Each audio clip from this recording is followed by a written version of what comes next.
Sebuah video memperlihatkan seorang nenek dengan wajah dan pakaian berlumuran darah menuruni tangga pasar menjadi viral di media sosial, memicu gelombang simpati dari warganet.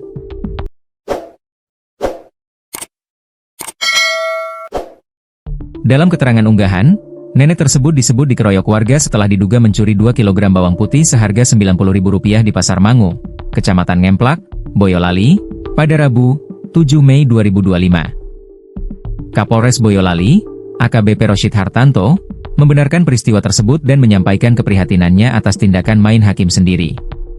Ini memang menimbulkan keprihatinan kita bersama termasuk para netizen juga, bahwa si ibu ini diduga memang mengambil bawang putih. Kemudian diketahui si pemilik bawang putih dan akhirnya mengejar si ibu ini. Waktu itu ibu ini sudah hampir keluar dari pasar, kemudian diamankan dan dititipkan ke pos pengamanan pasar, jelas Roshid. Namun, di pos pengamanan yang sedang sepi, 2 petugas keamanan pasar berinisial ZA, 42, dan KA, 56. Diduga melakukan pemukulan terhadap sang nenek berinisial SA, 67, yang merupakan warga Klaten. Menurut yang bersangkutan, 2 petugas keamanan, pasar ini sudah beberapa kali kehilangan barang. ZA dan KA ini mencurigai bahwa ibu ini sebagai pelakunya, sehingga dipukuli di pos keamanan pasar, tambahnya.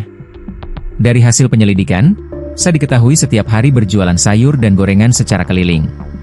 Saat tiba di pasar pada pukul 5.30 WIB, ia tergoda mengambil bawang putih karena tekanan ekonomi dan beban utang.